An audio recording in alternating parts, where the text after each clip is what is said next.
오소서 성령님, 밤새 안녕하셨어요? 비가 골고루 오면 좋은데 또 밤사이에 많은 비가 내려서 침수 피해가 또 발생했다고 합니다. 9월이 되니 이제 좀 시원해지겠구나 하는 기대도 있지만 가을에 수능을 앞둔 학생들과 가족들은 마음이 초조해질 수 있는데요. 조금은 시원해진 아침 바람이 많은 분의 긴장을 날려주었으면 합니다. 오늘 복음에서 예수님께서는 당신의 제자가 될 수 없는 세 부류의 사람에 대해 말씀하시는데요. 첫째, 자기 아버지와 어머니, 아내와 자녀, 형제와 자매, 심지어 자기 목숨까지 미워하지 않는 사람. 둘째, 제 십자가를 짊어지고 내 뒤를 따라오지 않는 사람. 셋째, 자기 소유를 다 버리지 않는 사람입니다. 한 말씀 한 말씀이 쉽지 않은데 특히 우리에게 더 큰 의문을 주는 것은 첫 번째 말씀입니다. 자기 아버지와 어머니, 아내와 자녀, 형제와 자매, 심지어 자기 목숨까지도 미워하지 않는다면 내 제자가 될 수 없습니다.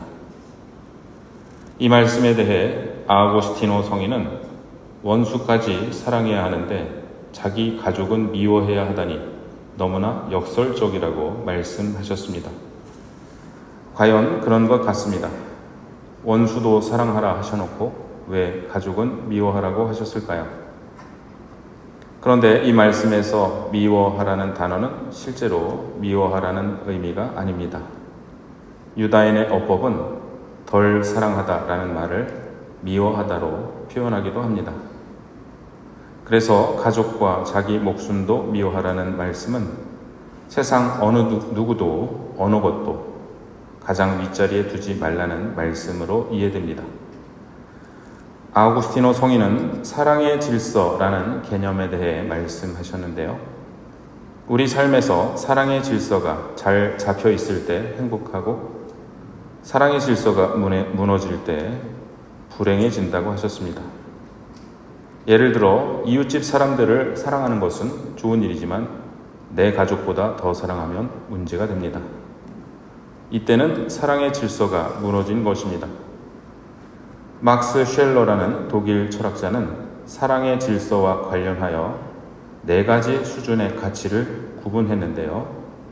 첫째는 쾌락과 고통 등 감각적 가치이고, 둘째는 건강과 활력 등 생명적 가치, 셋째는 진리와 정의 등 영적 가치, 넷째는 신성함의 영역인 거룩한 가치입니다.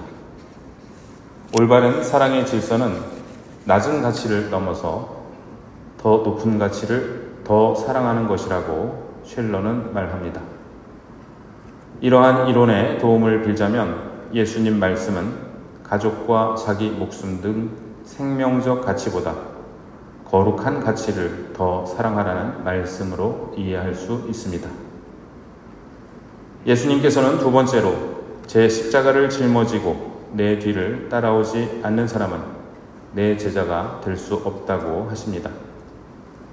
예수님은 우리를 위해 십자가에 매달리셨지만 우리더러 너도 십자가에 매달리라고 하시지 않고 내 십자가를 지고 나를 따르라고 하십니다.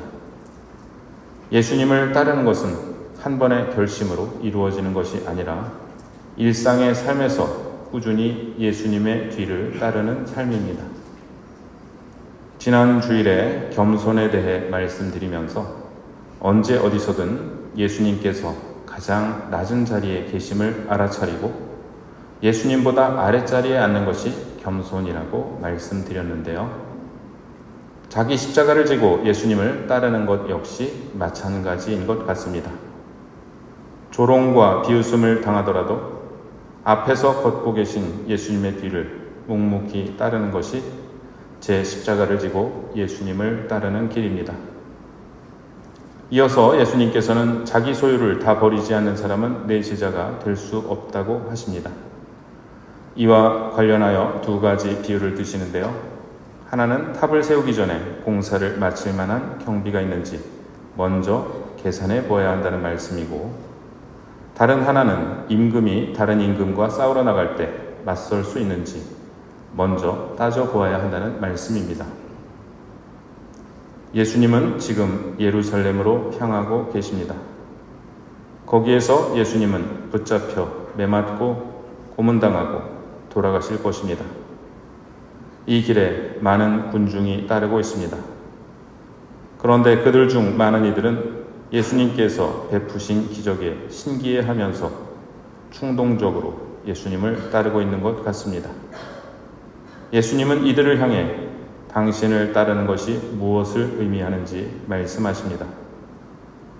그것은 세상을 더 이상 자기 관점에서만이 아니라 하느님의 눈으로 보려고 부단히 노력하는 것을 뜻합니다. 거기에는 제1독서에서 지혜서가 말하듯 인간의 지혜가 하느님의 뜻에 미치지 못한다는 것을 깨닫고 성령께 의지하여 하느님의 뜻을 깨달으려 노력하는 과정이 포함됩니다. 예수님을 따른다는 것은 또한 제2독서가 말하듯 인간관계 역시 새로운 눈으로 바라본다는 것을 의미합니다. 바오로 사도는 감옥에서 필레몬에게 편지를 쓰고 있는데요. 그 내용은 필레몬의 종 오네시모스가 도망쳤지만 그를 돌려보내니 이제 더 이상 종이 아니라 형제로 받아들이라는 것입니다. 좀 전에 말씀드린 막스 쉘러의 용어를 빌자면 지배와 종속이라는 감각적 가치의 영역에서가 아니라 그리스도 안에서 형제라는 영적 가치의 영역에서 그를 대하라고 권고하는 것입니다. 이처럼 예수님을 따른다는 것은 하나님을 마음의 첫자리에 모시고 모든 것을 새로운 관점에서 바라보는 것을 의미합니다. 그 관점에서 사랑의 질서도 제자리를 찾게 됩니다. 박해시대의 순교자들에게 오늘 예수님의 말씀은 어떻게 다가왔을까요? 누가 내게로 오면서 제 아버지와 어머니, 아내와 자녀, 형제와 자매, 심지어 제 목숨까지도 미워하지 않는다면 내 제자가 될 수 없습니다. 제 십자가를 짊어지고 내 뒤를 따라오지 않는 사람은 내 제자가 될 수 없습니다. 이 말씀은 1차적으로 예수님 자신에게 해당하는 말씀이었습니다. 예수님은 성모님을 사랑하셨지만 하느님의 뜻이 우선이었기에 십자가의 길을 가셨습니다. 그런데 이것이 성모님을 향한 가장 큰 사랑이기도 했습니다. 예수님께서 하느님의 일을 하시는 것이 성모님의 소명을 완성하는 길이었기 때문입니다. 그러므로 올바른 사랑의 질서가 그 사람을 가장 올바로 사랑하게 합니다. 그것은 인간적 애착에서 벗어나 하느님 뜻 안에서 사랑하는 것입니다. 이 말씀은 또한 예수님을 위해 목숨을 바친 초대교회와 우리나라와 전 세계의 모든 순교자들에게 해당하는 말씀이었습니다. 순교할 것인가, 배교할 것인가 결단의 순간 앞에서 아버지, 어머니, 아내, 자녀, 형제, 자매는 결국 나 자신을 의미하는 것이었습니다. 나를 선택할 것인지 하느님을 선택할 것인지 복음은 묻고 있습니다. 성 시메온 교부는 이렇게 말씀하십니다. 과거에는 많은 이가 죽음을 선택하여 순교를 하거나 갖가지 고문을 받았습니다. 그러나 이 시대에는 자기 뜻을 철저하게 죽이는 것이 바로 십자가를 지는 것임을 우리는 깨닫습니다. 우리는 모든 것 위에 하느님을 사랑한다고 하면서도 가장 첫자리에 나의 뜻, 내 위신, 내 자존심을 놓을 때가 많이 있습니다. 많은 경우 그것이 다툼의 원인이 되고 속상함의 원인이 되기도 합니다. 순교자 성월의 첫 주일을 지내며 우리는 어떻게 순교자들을 본받을 수 있을까 묵상해 봅니다.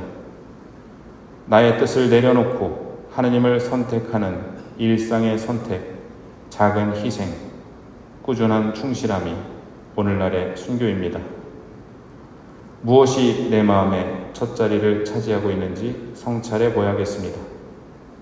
하느님 아닌 다른 것이라면 어떤 형태로 표현되었든 결국 나 자신을 의미합니다. 지금 내 마음의 첫 자리를 차지하려는 것은 무엇일까요? 그것이야말로 우리가 내려놓아야 할 애착이고 집착입니다. 예수님께서는 그것을 내려놓으라고 하십니다. 그것을 제자리로 가게 할 때 비로소 사랑의 질서가 올바로 잡힐 것입니다. 누구든지 이처럼 자기 소유를 모두 버리지 않는 사람은 내 제자가 될 수 없습니다.